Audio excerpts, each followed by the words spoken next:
비택자 우리 집사님들, 자 오늘부터 공부는 이 영상으로 한동안 하게 되겠습니다. 좀 불편하시더라도 영상을 통해서 집중해서 보시고 또 지식을 가지면 좋겠습니다. 오늘 2강 성경 개관에 대한 내용입니다. 성경 개관. 피택자가 되면 우리가 교회 피택자이기 때문에, 교회 직분자이기 때문에 성경을 잘 알고 성경의 말씀대로 살아가는 것, 성경을 이해하고 살아가는 것이 너무 중요합니다. 그런 측면에서 성경 전체적으로 알 필요가 있는데, 역사의 중심이 예수 그리스도입니다. 그래서 우리가 일반적으로 BC, AD 이것은 예수 그리스도의 출생 연도 기준입니다. BC라는 말은 Before Christ, 그리스도 이전이란 뜻으로 우리는 기원 전이라고 합니다.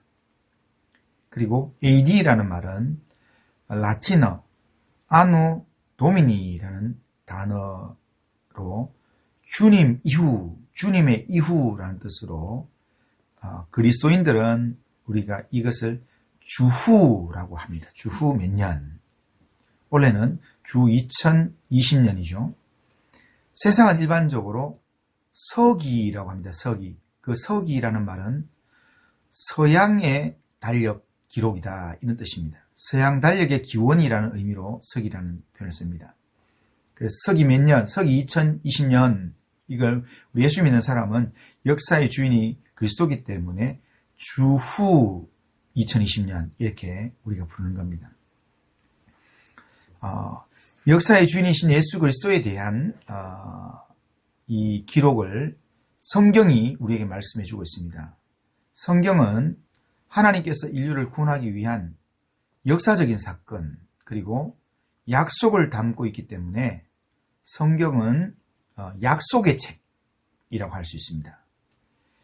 성경은 예수님께서 이 땅에 오신 사건을 기준으로 예수님이 오시기 전의 기록이 39권이고 예수님께서 오신 이후에 관련된 기록이 27권입니다.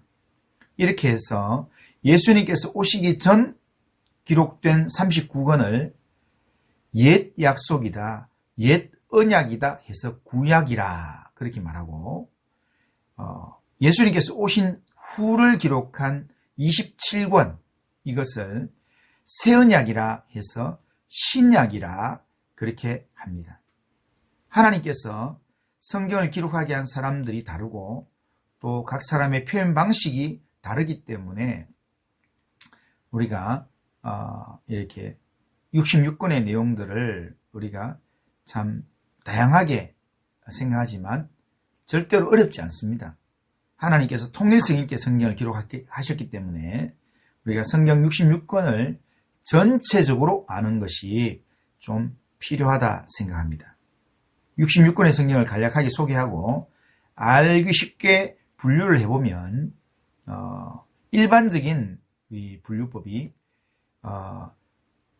구약 39권 그리고 신약 27권을 그 안에서 분류별로 구분을 하면, 구약은 모세 오경 5권, 그 다음에 역사서, 그리고 시가서, 그리고 선지서, 이렇게 4개로 구분을 합니다.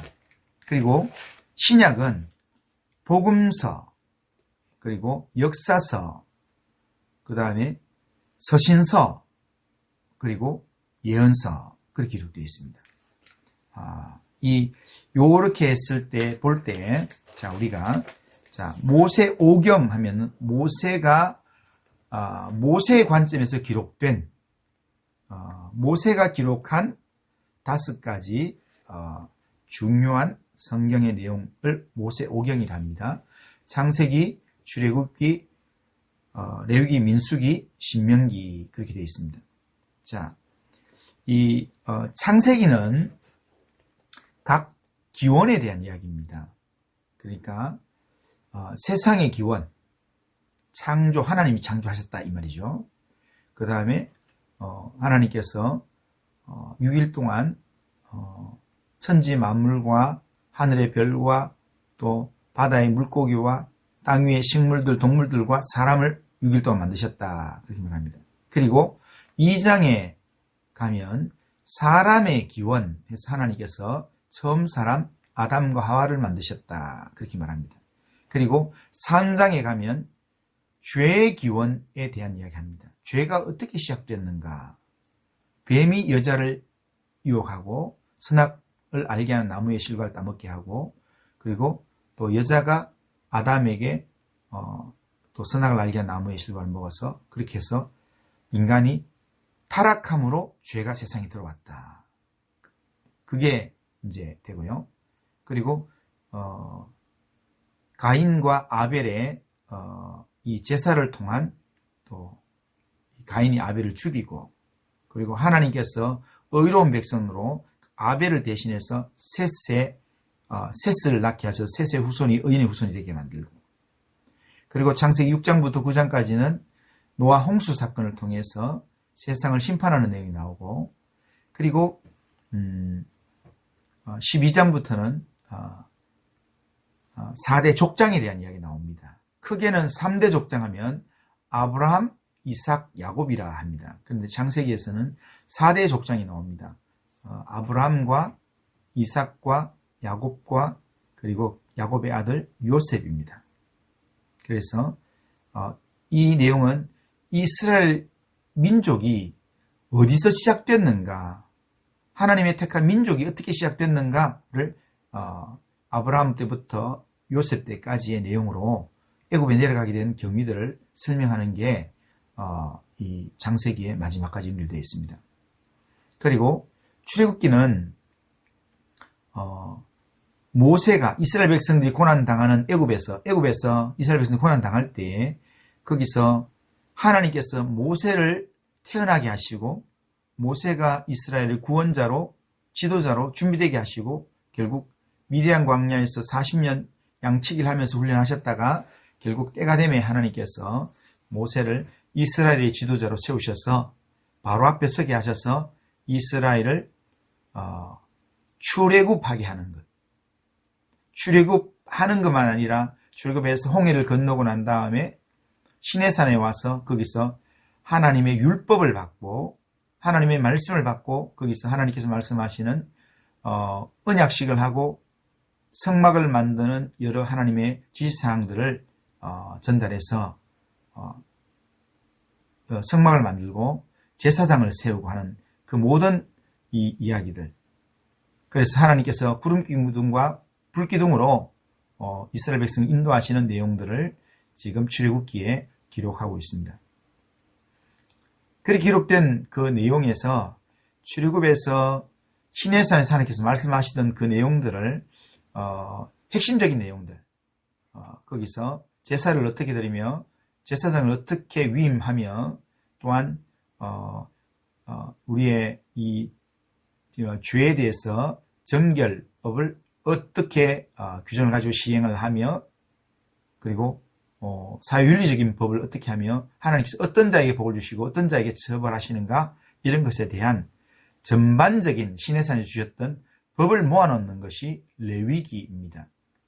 그리고 민수기는 이제 언약한 이스라엘 백성들이 40년 동안 광야 생활하는 그 모든 과정들을 설명하는 게 민수기입니다. 그래서 시내에서 출발할 때 인구가 몇 명이었는지 처음 시작할 때 민수기에서 이스라엘 인구를 이렇게 계수를 하고 마지막에 또 계수를 하고, 그래서 숫자를 계수한다 해서 백성의 숫자를 계수하는 내용이다 해서 민수기라고 합니다.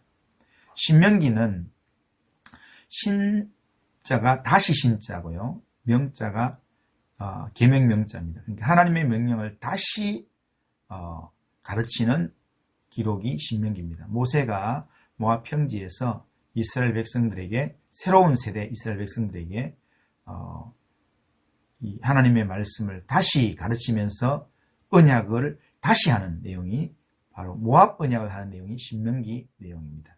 그리고 모세의 죽음에 대한 내용도 나오죠. 그게 모세오경의 전체적인 내용입니다.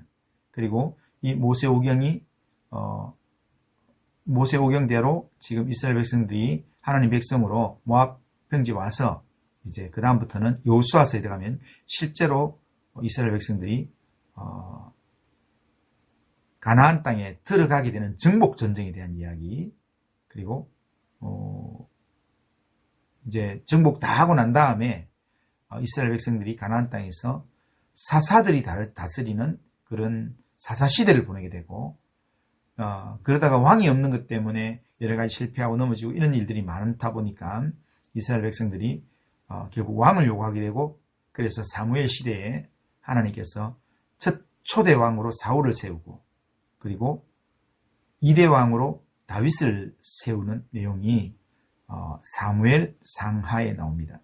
그리고 열왕기서부터는 여러 왕들의 이야기입니다. 근데 여러 왕들이 되게 되는 하나의 배경이 되는 사람이 누구냐면 솔로몬입니다. 그래서 솔로몬이 성전을 많이 짓고, 또 성전을 짓고, 또 왕궁을 짓고, 또 나라를 넓히고 이런 일들을 많이 하다 보니까 백성들을 노동 착취를 많이 했습니다. 그래서 그것에 불만을 가졌던 사람들이 아들 르호보암 때 여로보암을 중심으로 열지파가 반항을 하게 되었습니다. 반역을 하게 되었고, 그래서 여로보암을 중심으로 북이스라엘이 이스라엘 나라를 세우게 되었고, 또 이 르호보암, 솔로몬의 아들 르호보암을 중심으로 또 두 지파 베냐민과 함께 베냐민 유다 지파가 남쪽 유다를 세우게 되었습니다.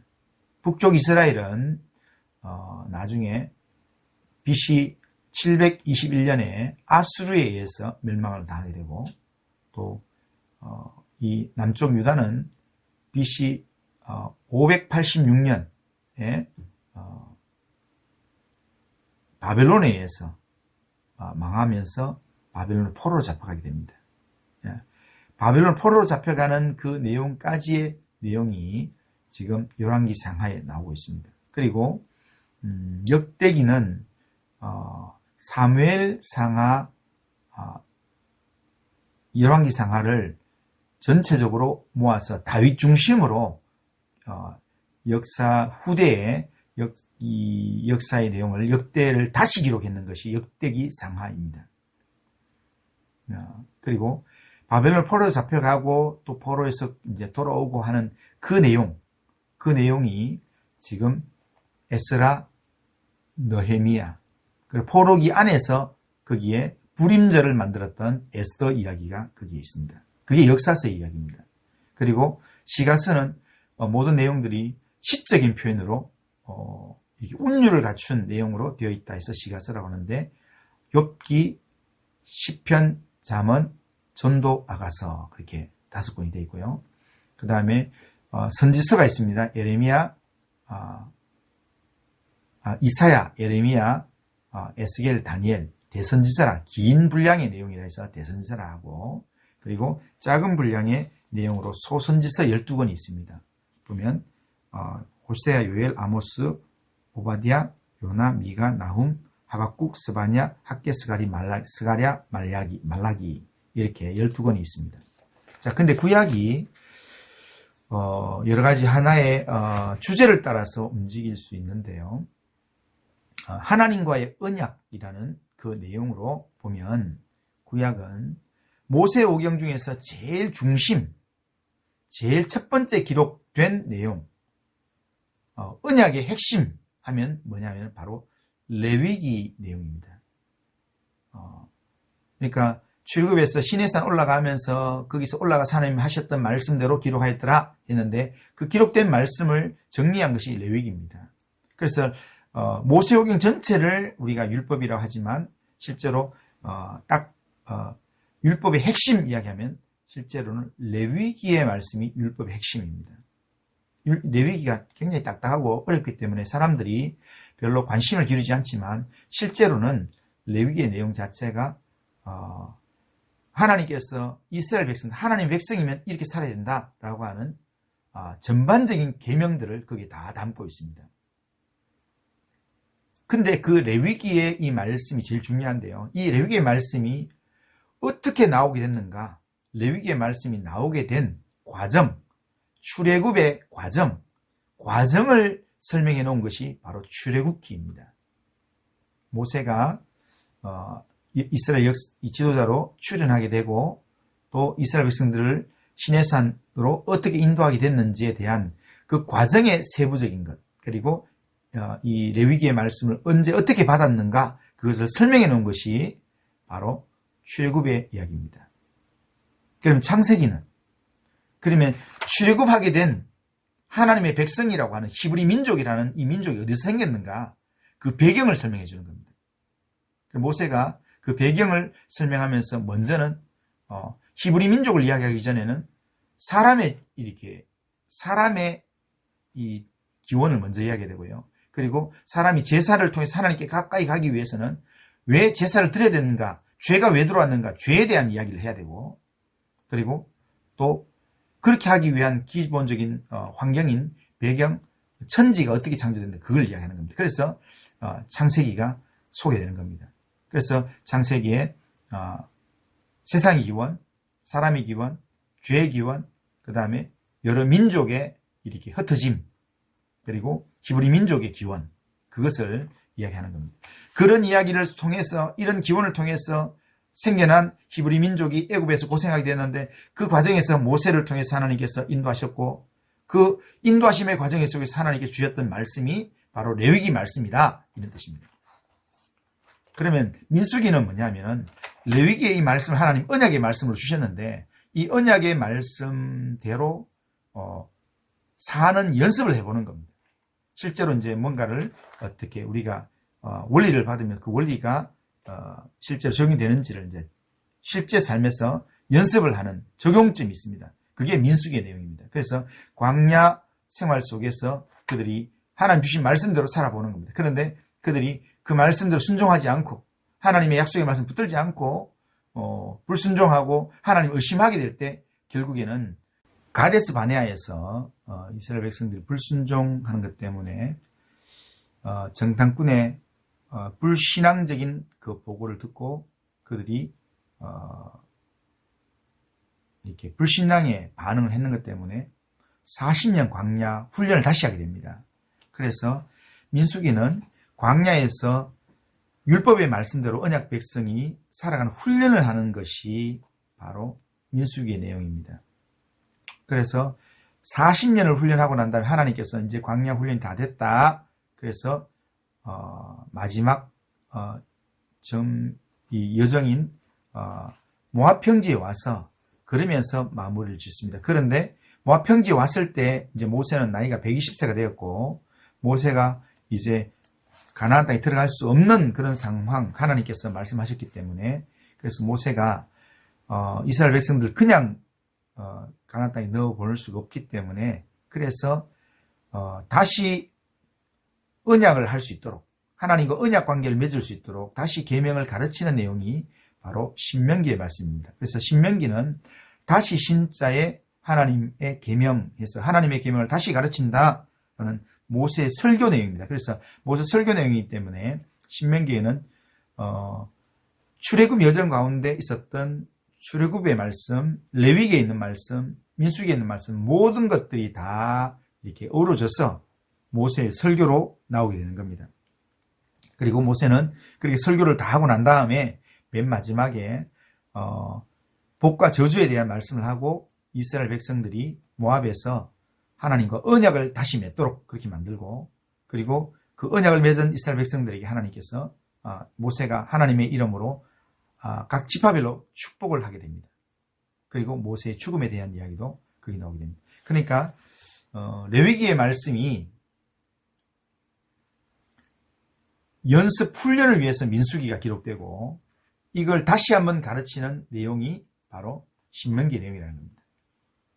이제 뭐 실전이 끝나고 이제 뭐 핵심 요약도 다 끝났습니다. 그러면은 이제 본격적인 삶이 됩니다. 본격적인 이 레위기의 말씀을 따라서 이스라엘 백성이 살아가는, 때로는 넘어지기도 하고 때로는 잘 살기도 하는 그런 살아가는 이 삶의 여정들을 길게 기록해 놓은 것이 바로 역사서입니다. 그러니까 여호수아, 사사기, 사무엘상하, 역대상하, 열왕기상하, 역대상하, 그리고 바벨론 포로에서 돌아와서 에스라, 느헤미야, 에스더. 그게 다 그 안에서는 하나님 말씀을 결국 기준으로 삼는 겁니다. 레위기법을 말씀으로 붙드는 겁니다. 그래서 그 역사서가 쭉 진행되는 겁니다. 그런데 그럼 역사서 속에서 그럼 시가서와 선서는 왜 필요한가 하면 그 역사 속에서 정말 잘 사는 사람들이 있습니다. 하나님 앞에서 정말 믿음의 고백이 있고 잘 사는 사람들에 대한 믿음의 고백, 하나님 자랑하고 싶은 내용, 이 내용을 통해서 다른 사람들이 교육하고 싶은 내용, 그 내용이 바로 시가서의 내용입니다. 그러니까 동방의 의인이었던 욥에 대한 이야기, 그 다음에 다윗과 솔로몬의 시편 이야기, 그리고 잠언, 정말 하나님 백성답게 살아가는 성도의 이 지침들, 그리고 주님과 하나님과 우리의 사랑의 이야기, 아가서, 그리고 이 세상만 바라볼 때 인생이 어떤가에 대한 전도서의 이야기, 그런 이야기가 쭉 있습니다. 그러니까 이거는 하나님의 뜻을 제대로 깨달았던 성도가 하나님을 향하여서 고백하는 내용들입니다. 자, 그러면 선지서는 뭡니까? 선지자는 그 당시의 선지자는 하나님의 말씀대로 살지 못한 자에게 경고하는 역할을 하는 게 선지자 역할입니다. 그러니까 오늘날로 말하면 운동장에 심판과 같습니다. 심판이 등장하는 이유는, 심판이 호각을 불고 등장하는 이유는 반칙을 하기 때문입니다. 잘못하기 때문입니다. 다 반칙을 하지 않으면 심판이 호각을 불 이유가 없습니다. 그처럼 레위기법에 있는 말씀대로 이스라엘 백성 역사 속에서 제대로 살았다면 선지자가 필요가 없습니다. 그런데 왜 선지자가 등장하는가? 역사 속에서 레위기의 말씀을 원칙으로 줬는데도 불구하고 그 말씀대로 살지 않기 때문에 하나님께서 하나님의 말씀의 대언자로 선지자를 보내는 겁니다. 각 시대별로, 각 상황별로 하나님께서 선지자를 보내는 겁니다. 그래서 선지자는 하는 이야기가 계속해서 그 시대의 사람들의 죄악상을 지적하고 그들에게 하나님의 마음을 전달하는 이야기를 합니다. 그게 지금 이사야, 예레미야, 에스겔, 다니엘, 소선서 12권 이렇게 되어 있습니다. 그러니까 구약 성경 전체는 레위기라는 하나님의 율법, 하나님의 언약의 말씀이라는 것을 중심으로 이 말씀대로 살라고 하나님께서 말씀하시고 그 말씀대로 살아가던 사람들의 찬양 고백과 살지 못한 자에게 하나님께서 심판의 경고를 주시는 그 내용을 역사적으로 쭉 기록해 놓은 것이 구약 성경이라 할 수 있습니다. 그러니까 구약 성경은 이렇게 보면 구약은 쉽게 우리가 이해할 수 있습니다. 그런데 구약의 마지막 성경이 말라기입니다. 말라기는 이스라엘 백성들이 하나님 앞에서 바로 바벨론 포로에서 돌아와서 오고 난 다음에 성전을 재건하고 이렇게 지냈는데 이스라엘 백성들이 뭔가 포로 귀환하고 나면은 그 당대의 세상보다도 훨씬 더 힘이 있고 잘 살 줄로 생각했는데 그런데 사람들이 이스라엘이 형편이 그렇지 못했습니다. 그렇게 되니까 이스라엘 백성들이 예배도 막 귀찮고 번거롭고 뭐 삶도 어렵고 이런 것에서 여러 가지 이제 실증을 느끼기 시작하면서 그러면서 이스라엘 백성들이 지금 하나님 앞에서 예배를 소홀히 하는 그런 모습이 있었습니다. 그래서 마지막 말라기에서는 말라기 선지자가 하나님의 마음을 이스라엘 백성들에게 전합니다. 첫 번째 이야기가 말라기에서는 나는 그래도 너희를 사랑했다. 그렇게 이야기합니다. 나는 너희를 사랑했다. 이렇게 이야기하는데 이스라엘 백성들이 어떻게 이야기하는가 하면 우리가 언제 하나님의 사랑을 받았습니까? 하나님이 언제 우리를 사랑했습니까? 이렇게 반문합니다. 그래서 하나님이 내가 야곱은 사랑했고 에서는 미워했다. 그만큼 내가 너희들을 사랑했다 하니까 사랑했는데 우리가 이런 상황입니까? 우리가 이렇게 된 게 지금 삶이 너무 어렵고 힘든 이런 상황들 왜 이렇게 납니까? 하면서 하나님 앞에 반문을 합니다. 그렇게 반문할 때 하나님께서 이스라엘 백성들이 그 제사장들이 예배를 제대로 안 드리고 하나님 앞에서 범죄했던 그런 것 때문에 지금 삶이 지금 이렇게 꼬여있는 그 부분을 이야기합니다. 하나님께서 도둑질하고 또 하나님을 속이고 하나님 예배를 헛되이 하고 하는 그런 이야기할 때마다 이스라엘 백성들은 우리가 언제 그랬습니까? 우리는 그런 적이 없습니다. 그렇게 계속 이야기하지만 하나님께서 마지막까지 설득하다 도저히 안 돼서 하나님께서 맨 마지막에 하시는 말씀이 마지막에 엘리야가 와서 아들의 마음을 아버지에게 알려줄 때가 올 거다. 그때가 되면 하나님께서 내가 다 너희들을 회복할 거다. 그러면서 그때를 약속하면서 하나님께서 침묵하십니다. 그게 말라기서의 끝입니다. 그리고 400년의 침묵의 기간이 있습니다. 그것을 중간시대라, 신구약 중간시대라 그렇게 하는데 400년 동안 하나님은 한 사람의 선지자도 보내지 않았습니다. 그러다가 400년이 지나고 난 다음에 예수님을 준비하는 세례요한이 이 땅에 등장함으로 신약이 시작된 겁니다. 자, 신약 27권의 내용은 조금 전에 말씀드린 것처럼 4가지 분류로 되어 있습니다. 구약처럼 복음서, 그 다음에 역사서, 서신서, 그리고 계시록 이렇게 되어 있습니다. 자, 복음서는 예수님의 태어남과 예수님의 이 공생의 사역과 예수님의 십자가의 죽으심 그리고 부활에 대한 이야기가 공생의 이 복음서에 다 나와 있습니다. 그런데 복음서는 마태, 마가, 누가, 요한 이렇게 4복음서로 되어 있는데 4복음서가 비슷한 내용들이 많이 있지만 관점에 따라서 관점이 같은 복음서를 공관복음이라 합니다. 관점이 같다 해서 공관복음은 마태, 마가, 누가복음을 공관복음이라 합니다. 그리고 요한복음은 시대적인 배경이 조금 더 뒤에서 기록된 거고요. 전부 다 좀 더 의미를 해석해서 적용점을 가지고 성경을 기록한 내용이 요한복음이라 할 수 있습니다. 그래서 요한복음에는 I am, 예수님께서 말씀하십니다. I am, 내가 누구다 라는 그런 말씀을 자주 하십니다. 나는 생명이요, 나는 생명의 떡이요, 나는 양의 문이요, 나는 소금이요, 나는 소금은 아니죠. 나는 빛이요, 나는 부활이요 생명이니, 내가 곧 길이요 진리요 생명이니, 뭐 이런, 나는 목자요, 이런 내용이 많이 나오죠. 그게 요한복음이 전부 다 나오는 내용입니다. 예? 그러니까 똑같은 사건이 이렇게 해석적인 주님의 말씀을 연결해서 이렇게 기록하는 게 요한복음, 공관복음과 조금 다른 관점으로 기록되어 있습니다. 예수님의 공생에 대한 내용과 예수님의 가르침을 다 담고 있는 게 복음서의 내용입니다. 자, 그러면 이 복음서의 내용을 가지고 역사가 어떻게 이 복음서의 내용을 교회를 세우는 쪽으로 갔는가라는 내용을 기록하는 게 사도행전입니다. 실제로 사도행전은요, 이런 말이 있습니다. 누가행전이라는 말이 있습니다. 사도행전을 기록한 사람이 누가입니다. 누가복음을 기록한 사람이 누가입니다. 그래서 누가복음과 사도행전은 같은 사람이 두 개로 썼습니다. 그러니까 하나는 전편이고 하나는 후편입니다.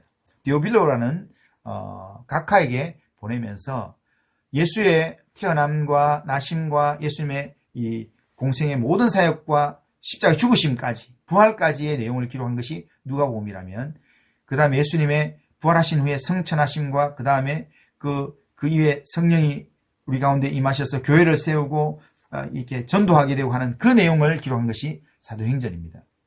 사도행전 내용에는 초대교회가 어떻게 오순절 성령 강림이 일어나고 교회가 성도의 모임인 교회가 생겨나게 되고 교회가 어떻게 조직화되었고 베드로와 요한이 어떻게 초대교회 사역을 어떻게 감당했는가, 그리고 그 사역 가운데서 이방인의 사도로 부름을 받았던 사울이 어떻게 부름을 받았으며 사울이 안디교회를 통해서 파송되어서 하나님의 교회를 어떻게 세우고 복음 전하고 전도행을 어떻게 했는가, 이게 1차, 2차, 3차에 걸쳐서 전도행에 대한 이야기를 아주 구체적으로 기록하고 있고요. 그 다음에 전도행을 마치고 나중에 예루살렘에서 붙잡혀서 나중에 로마로 압송되는 이야기까지가 지금 사도행전에 기록되고 있습니다. 그래서 사도행전은 28장으로 기록되어 있지만 28장 끝부분이 아주 이렇게 마무리 되지 않은 것처럼 마무리를 합니다. 그 말은 사도행전은 이렇게 아직도 끝나지 않았다는 겁니다. 그래서 어떤 사람들은 사도행전 액츠라고 하는데 액츠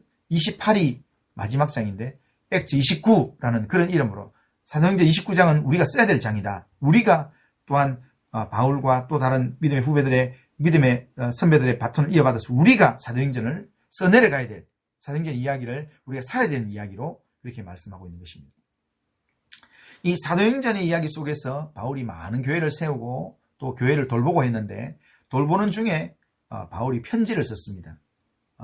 편지를 썼던 그 내용들이 바울 서신들입니다. 서신서가 여러 개가 있지만 거기에 바울이 쓴 서신 편지를 바울 서신이라 합니다. 그래서 바울이 로마에 보낸 편지, 바울이 고린도에 보낸 편지, 첫 번째 편지, 두 번째 편지, 바울이 에베소에 보낸 편지, 갈라디아에 보낸 편지, 빌립보에 보낸 편지, 그리고 목회자 요 아들인 디모데에게 보낸 편지, 또 디도에게 보낸 편지, 이런 내용이 다 바울이 기록한 편지들입니다. 그래서 바울 서신이라 이렇게 이야기하고요. 그리고 바울 서신이 아닌 다른 여러 사람들이 썼는 것을 일반 서신이랍니다. 히브리서, 야고보가 쓰는 야고보서, 그 다음에 요한이 쓴 요한 1서, 2서, 3서, 베드로가 쓴 베드로 전서, 후서, 그 다음에 예수님의 동생 유다가 쓴 유다서, 이렇게 되어 있습니다. 그게 서신서입니다. 그리고 마지막에 요한 계시록이 있습니다. 요한 계시록은 사도 요한이었던 요한이 AD 한 90년에 도미티안 황제의 그런 박해를 받을 때에 밤모섬에 유배를 되었다가 하는 성도들이 핍박을 당하고 로마의 압제에 로마의 이 종교적인 탄압을 당하고 하는 그때에 주일 아침에